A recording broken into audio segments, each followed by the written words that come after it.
안녕하세요. 여러분과 전산 세무 1급을 함께할 이남호 회계사입니다. 학습을 시작하기 전에 시험 제도와 합격 전략에 대해서 살펴보겠습니다. 전산 세무 1급 자격 시험 2019년도에 총 6회 시행된답니다. 약 2달에 한 번씩 시험이 있다라고 생각하시면 되겠습니다. 시험 시간은 90분이고요. 시험 구성 이론 30점, 실기 70점으로 구성되어 있고 이론편은 사지선다형 문제 15문제가 출제되고 실기편은 문제로는 5문제인데 한 문제당 문항수가 여러 개다 보니까 문항수로 따지면 17문항이랍니다. 작업 내용은 차변, 대변이라는 분계를 입력하거나 또는 세무신고 서식을 작성하거나 하는 작업이 출제됩니다. 합격 기준은 총 100점 만점에 70점 이상이면 모두 합격하는 절대평가 시험입니다. 출제 범위 살펴볼게요. 이론편 30점 15문제입니다. 사지선다형. 그러면 한 문제당 2점이구나 라고 볼 수 있겠다. 그지요? 자, 문제는 재무회계에서 5문제, 원가회계 5문제, 부가가치세법, 소득세법, 법인세법이라는 요 세법에서 5문제 이렇게 총 15문제 출제되고요. 재무회계, 원가회계, 부가가치세법, 소득세법 요 앞에 있는 4가지 파트의 내용은 전산 세무 2급에서 배운 내용과 출제 범위가 동일합니다. 그래서 전산 세무 1급에서 새롭게 추가되는 내용은 요거 법인세법 이론편 요 부분만 추가된다 이겁니다.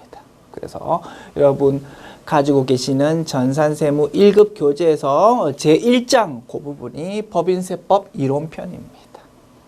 나는 전산세무 자격시험을 이번에 처음 도전하는데 전산세무 2급 같은 것도 본 적이 없다. 전산세무 1급만 그냥 나는 도전하는 거다. 그러면 어떻게 하면 되냐면 책을 2권 구입하면 됩니다. 전산세무 2급이랑 전산세무 1급이랑 전산세무 2급으로 앞에 있는 4가지 파트 커버하시고 전산세무 1급 교재로 법인세법 이 부분 커버하시면 되겠다. 됐습니까? 자, 실기편 출제 범위요. 자, 문제 1번은 일반 전표 입력 메뉴 또는 메인 매출 전표 입력 메뉴에다가 차변, 대변 이렇게 분계를 입력하는 거랍니다. 회계상 거래가 있을 때 차변, 대변 이렇게 분계로 그 거래 내용을 기록할 건데요.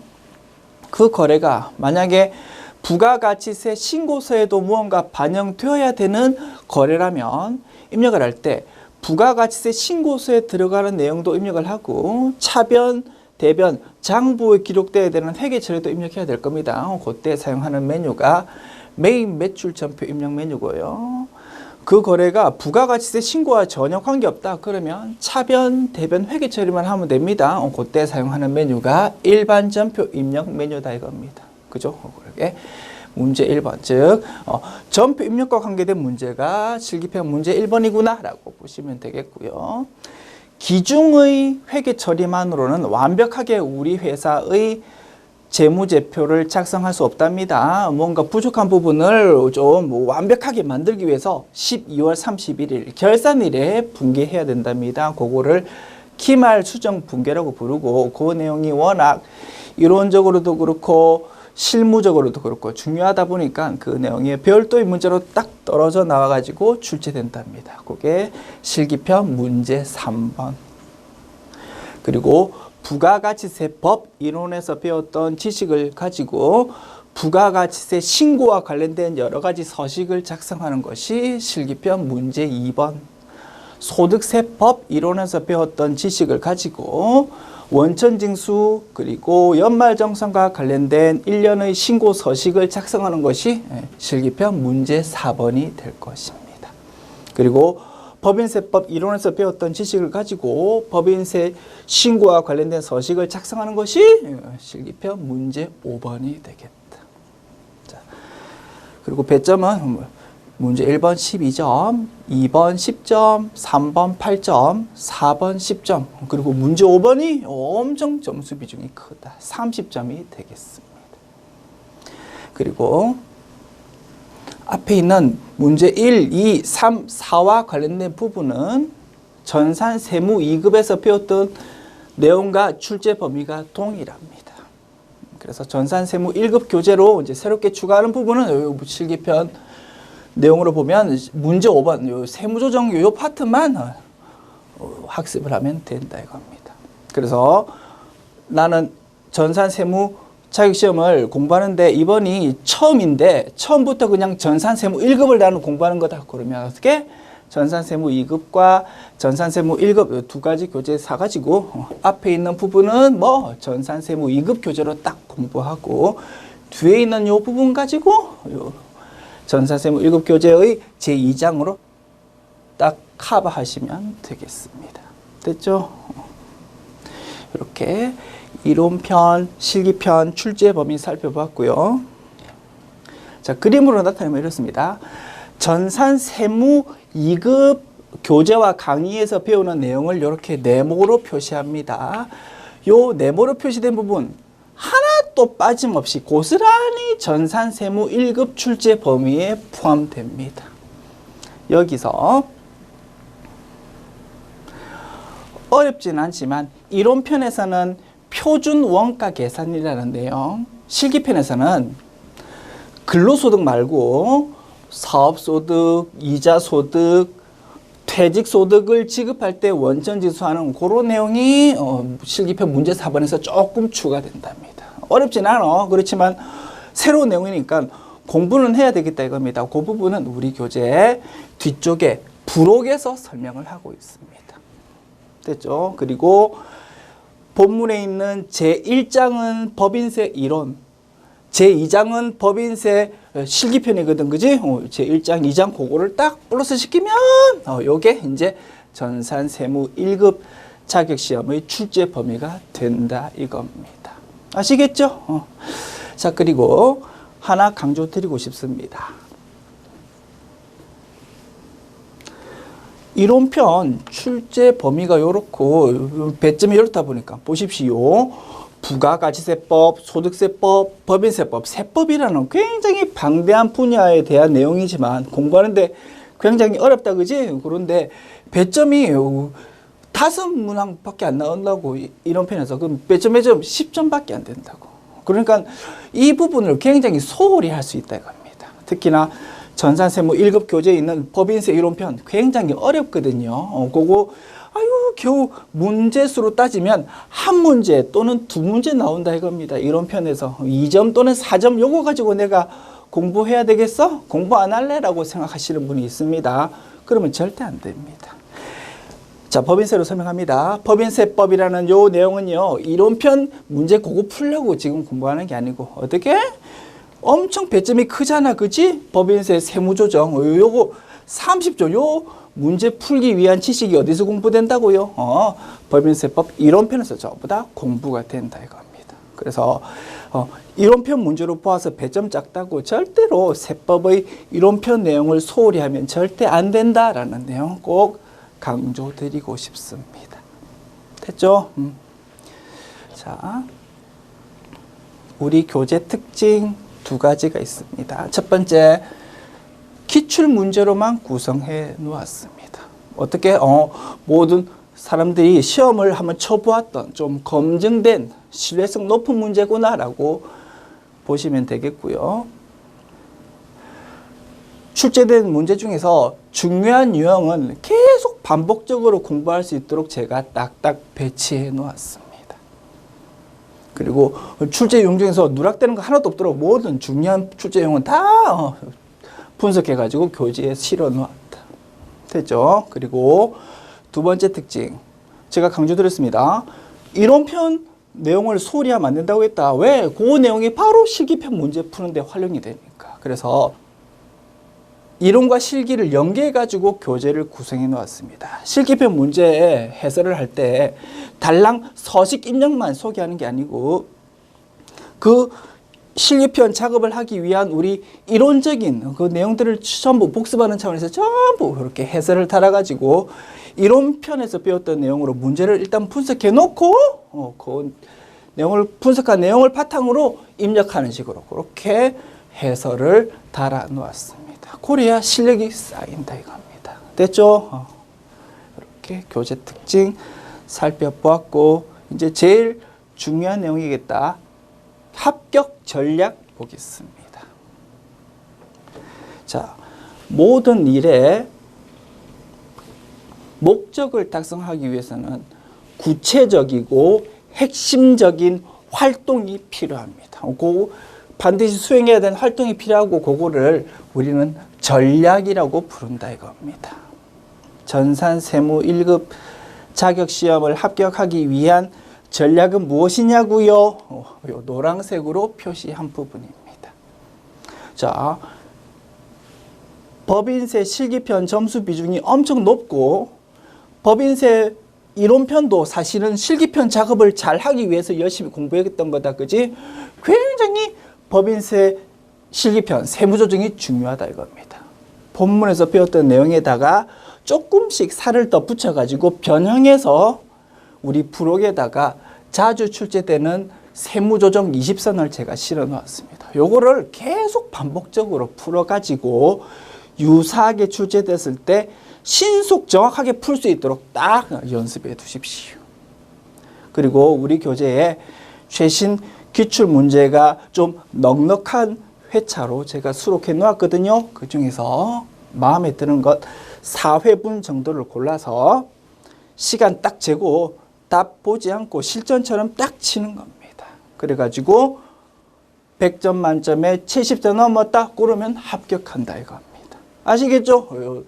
노란색으로 표시한 요 작업을 반드시 성실하게 수행하여 주십시오. 이것이 합격 전략이다. 그래서 공부할 때 구석에 있는 세세한 내용 하나에 매달리지 말고 좀 큰 그림을 보라 이겁니다. 아, 나는 결국 이러한 합격 전략이 되는 작업을 하려고 나는 공부하고 있다. 조금 세세한 내용이 이해가 안 가더라도 일단은 넘어가자. 왜? 중요한 내용이라면 계속 반복적으로 등장할 것이고 그리고 요 핵심 전략 작업을 통해서 문제점이 있다면 반드시 그 문제점이 노출될 것이기 때문이다. 아시겠죠? 그리고 학습 순서는 이렇습니다.